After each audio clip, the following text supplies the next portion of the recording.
Well, welcome back to another episode of Cruise Corner, and I'm delighted to say that our next guest up is Luke Smith, VP Trade Sales UK and EMEA for Crystal Cruises. Welcome. Thank you, Jack. Good to be here. Well, our pleasure. So you're sort of relatively new into the role now, sort of 6 to 8 weeks, Crystal. Let's dive in. How's it gone so far? Any surprises, challenges, opportunities? I mean, first off, it's been great. I mean, it's definitely eye-opening because obviously it's a completely different world to what I'm used to. But yeah, 6, 7 weeks in, the team are amazing. The product was lucky enough to go on a few weeks ago. That was just completely eye-opening. Wow, where did you go? So I got on in Portsmouth.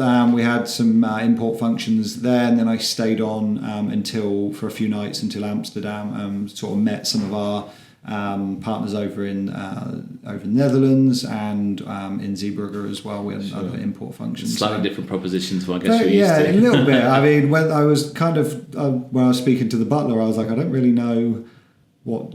I mean, here's some stuff to iron. I don't know, what do I do with you? But because I absolutely not what I was used to. But it was just genuinely blew me away. So the product side of it's been great. The team have been extremely welcoming. But it's the one thing that's kind of stood out to me has been the kind of sheer volume of opportunity for Crystal in all markets I look after, but especially here in the UK. And so it's been really kind of getting my head around all of that. Working out kind of where we sit at the moment, what the kind of direction is going to be going forward, and sort of just getting to grips with the different processes. We've got head offices, obviously London where I'm based, and then we've got Miami and Monaco, and so there's a lot of time zone challenges and kind of coordinating across offices and things, which is great.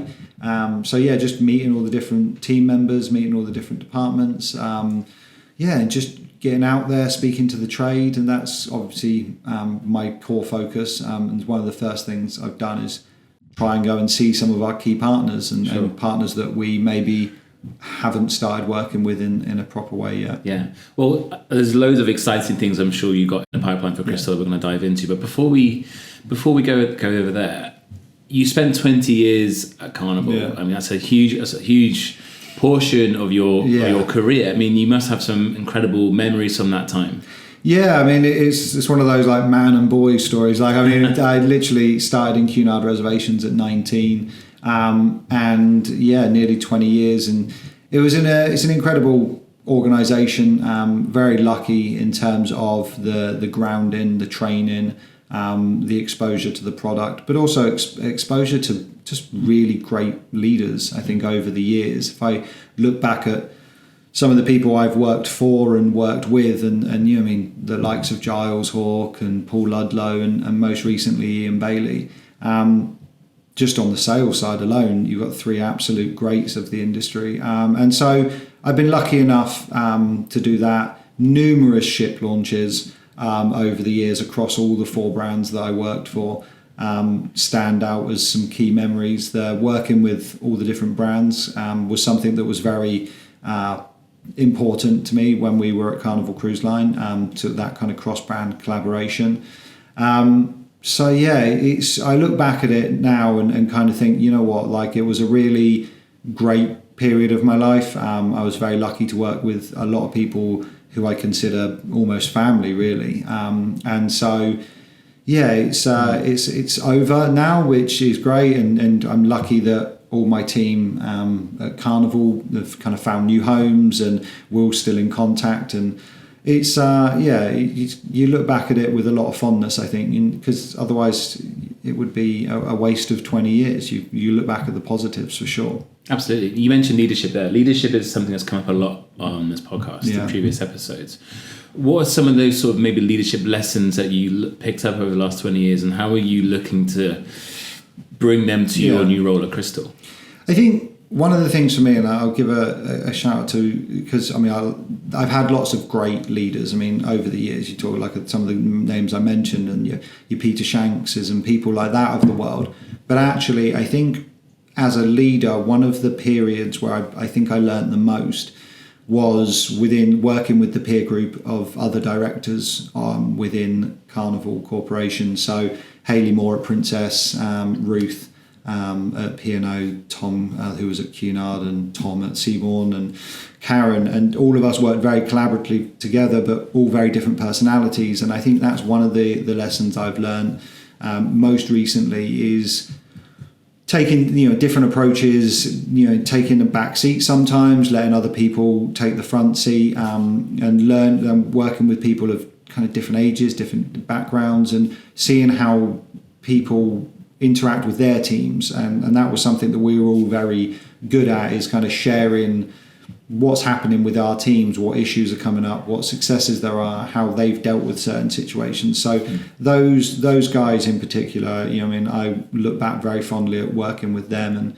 And I think one of the things I learned, I guess, working with Ian for so long, is just that enthusiasm for ideas and kind of the general care for people as well.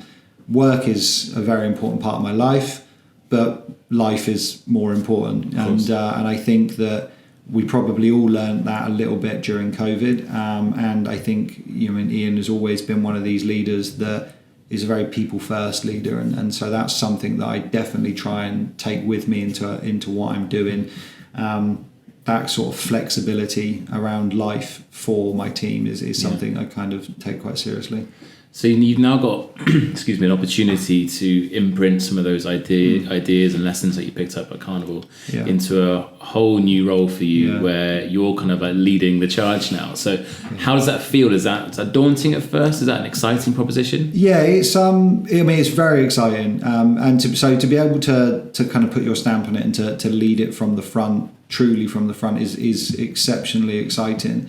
There was in the first couple of weeks, there's that checking yourself a little bit, because you kind of, there's no barrier between me and kind of the powers that be in Miami, really, and it's that realization of maybe how much people have in previous teams were protected from the sheer volume of stuff that lands at your door.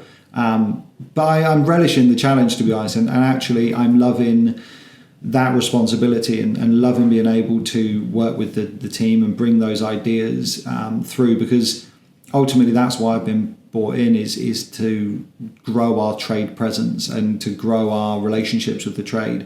We have a very, very strong, loyal, exceptional core group of agent partners, but we want more people selling Crystal Cruises.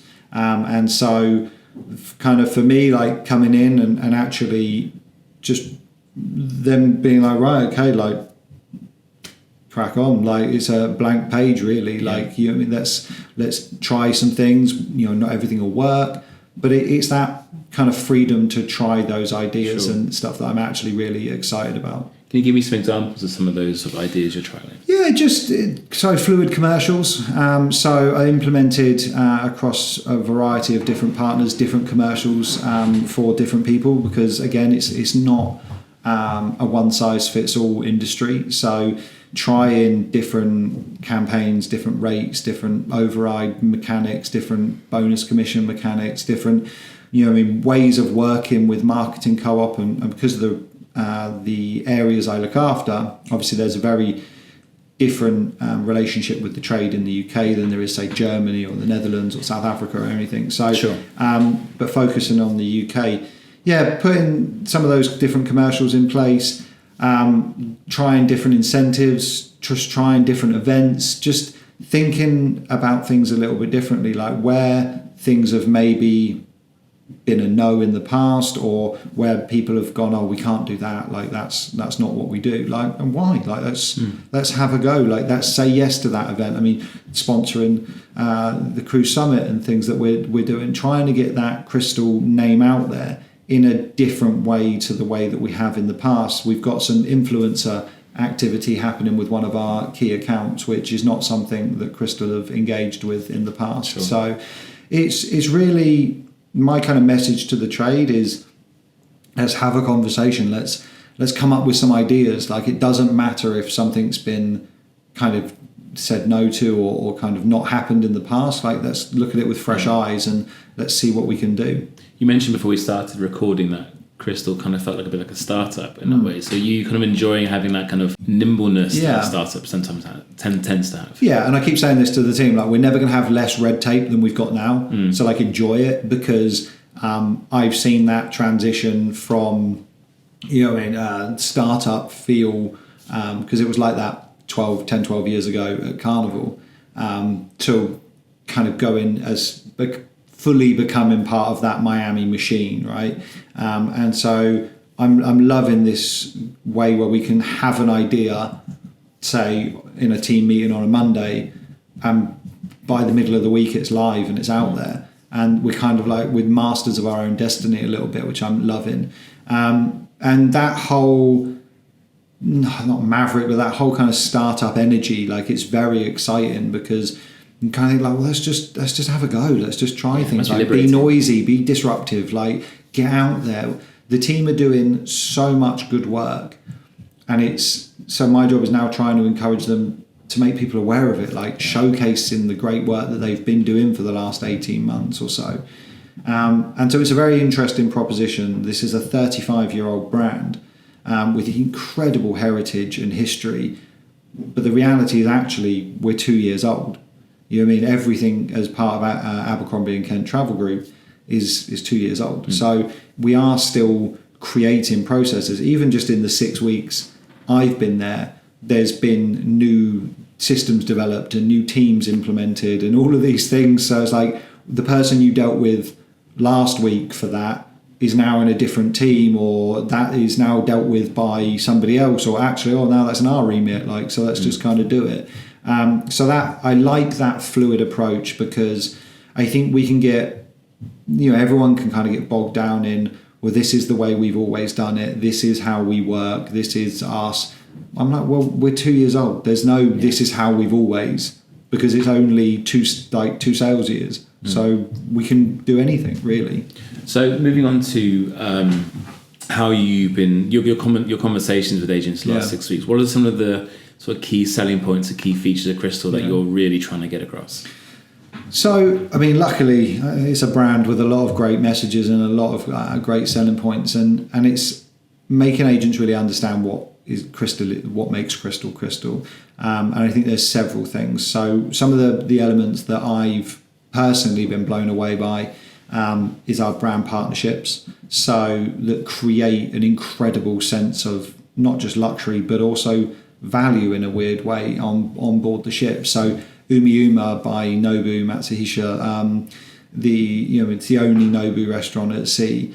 The menu is the same as if you went to Nobu in Knightsbridge, except for it won't cost you £700-800 to eat there. Like, I went with a few colleagues on board, and I'm sat there having been to Nobu's in London thinking, man, this would be such an expensive meal, and it's free. It's all inclusive on board. Beef Bar, another brand partnership, Badiani, the gelato partnership. We've launched the Crystal Cup golf competition this year, so that's another great brand tie-in. And so those sort of value add propositions, even in the ultra luxury space, I think are incredibly important. The staff, ultra luxury we're lucky that in this sector we have got some truly incredible brands. I won't name them, but they know who they are. I think some of them have been on your podcast. So we all have great service and everything else. But I know, having spent 20 years in mainstream, going on board for 3 or 4 nights, the attention to detail with the service was absolutely blown away. And we call it that guests become crystallized. Mm-hmm. And when they get it and they actually experience it, and they're like, wow, okay, I get this like now. And I remember I was just having a conversation with my butler when I kind of was sort of going through the check-in thing, and he was like, oh, this is like where the water is, this is like drinks, blah, blah, blah. And I was like, oh, I don't really drink sparkling water. And he didn't say anything, didn't kind of clock it, but when I went out and came back to my cabin, all of the sparkling water had been replaced by still water. Yeah. And so it's just like those tiny little, silent touches of kind of things that you just don't, you take for granted. I think cruise service is generally fantastic. But yeah, I was really, really blown away. And the space on board, the gym on board Crystal Serenity, like it felt like everyone on board could work out at the same time. It was that big, and it felt like the same size gym as like an XL class ship at Carnival, and and they felt like a good size. So I think that space on board, because we reduced the capacity by 35% when we kind of relaunched the brand, these ships are built to accommodate 1,100 guests, and they take 700, 750 at max. Really? And so that kind of luxurious space is something. But I think one kind of big selling point, and one real win for us that definitely need a shout out, is our reservations team that are based here in London. Dedicated both direct and trade sales teams, so a dedicated team purely for the trade. They're all based in London. They all speak multi-languages. They're all, so they've all completely well travelled. They've all worked in luxury for a long time. They're so knowledgeable, and we get consistent. And even I've been here 7 weeks. I've had half a dozen emails already from like, oh my God, I've just spoken to Jenny in the reservations team. She was amazing. Yasmin was brilliant. David, Renee, all of these guys just deliver such incredible service, and having them in the UK is such a bonus and a benefit. And that's something that's been relayed to me by the trade partners that I've spoken to. Now, in terms of, sort of luxury cruising, agents who will be listening to this, we will probably be thinking, well, who is going to be in my client base or my database, who's going to be the right kind of traveller, right kind of client for a Crystal cruise? I mean, they hear things like butler service and the amazing partnerships you guys have. They may sort of instinctively think that probably prices out a lot of my database. Is that the case? I mean, look, it is an ultra luxury product, so the price point is reflective of the quality that you're receiving. However, what I would say is we do have sort of non-suite grades. Everyone gets a butler, but even at the non-suite grades. So there is a great way in for guests. And what I would say is, if you're looking at your database, there's kind of three types of groups of customers, I guess, depending on what type of travel agency you are. One, it's the natural evolution of your premium luxury guests. So there is a difference between what I would class as premium luxury, which would be Asmara, Oceania, and say like your Cunard Grills customers, right? Fantastic products, all of them. And then it's the evolution of those guests up to something like Crystal. Then you've got your kind of ultra luxury guests with kind of the four of the core brands within that group. And then it's your land-based customers. So we're lucky enough to be part of the Abercrombie and Kent travel group. So Abercrombie and Kent, Cox and Kings, and Crystal Cruises. And those customers that are doing luxury land-based holidays, safaris, Japan, going on, seeing the far-off places in the world, they would love a Crystal cruise. They possibly just don't know a brand like ours exists. So I always think it's about knowing your customer in terms of what type of lifestyle they lead, what type of things that they enjoy doing in their spare time. Are they more experiential driven? Do they, what type of car do they drive? What type of places do they eat? All of those types of things.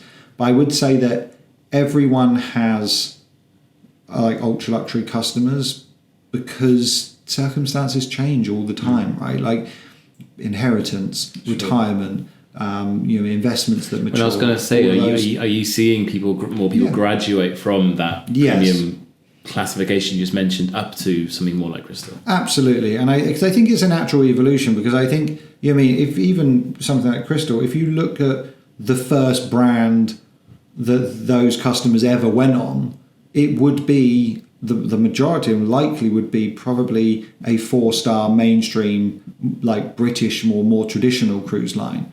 And it's that natural evolution of time as people's circumstances change. Like I say, it's, as children leave the home and they become empty nesters, or they retire and they take their things mature in terms of investment.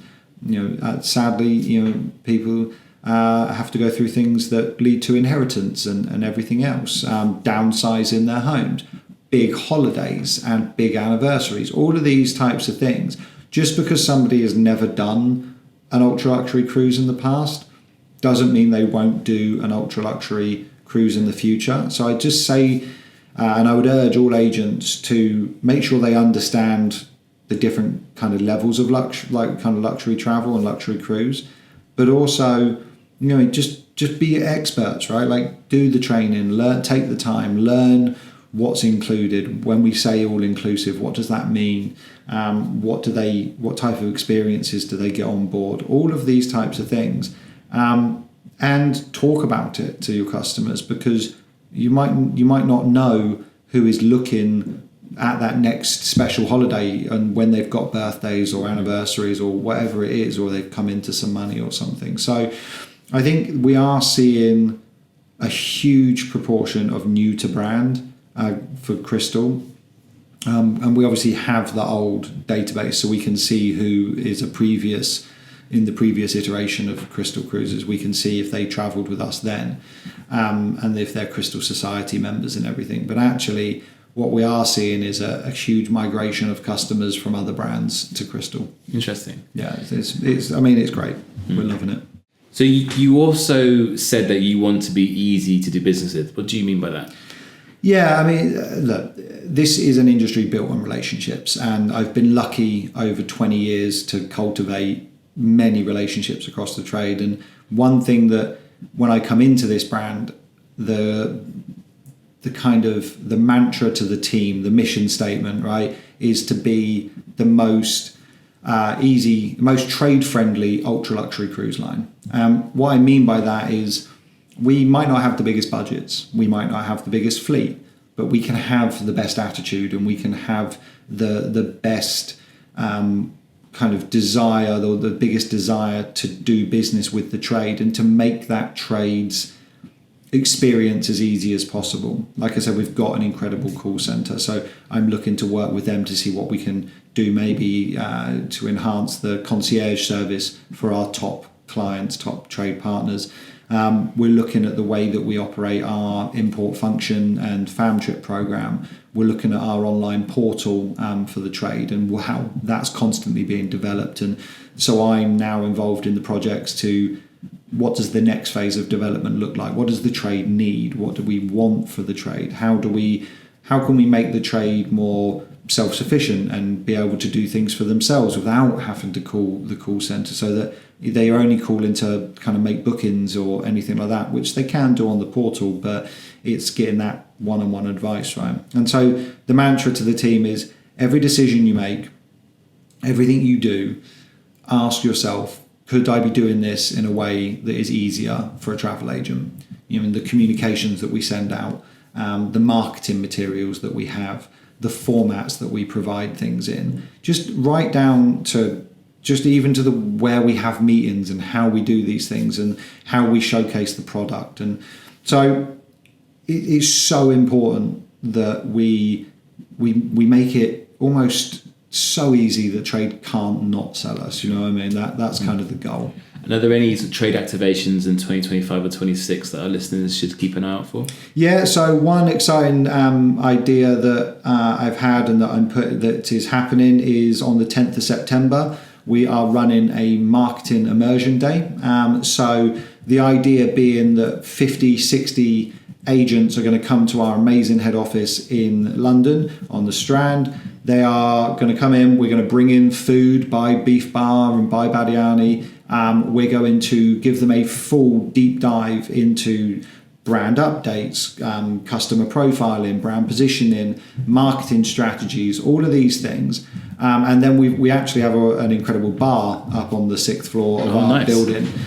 So through the Quintessential Brands Group. And then so we're going to bring in some signature cocktails, and we're going to do a little networking session at the end of that. So the idea being is that people will leave the room, leave the kind of day, fully knowing, okay, this is Crystal, this is where I sell it, this is how I sell it, this is who I'm selling it to. And that's going to be open to marketeers from across all of the trade, as well as home workers and people that kind of do their own marketing and speak to their own audience. So I'd urge all of the trade to get in contact with either myself, Stephen Joyner, Danny Giles, or Ryan Bishop within my team, who are the kind of the core, the people doing all the hard work for the trade in the UK. I'm just kind of the face at the moment, but they're the hard workers. Get in contact with one of the team, and we'd love to see them there.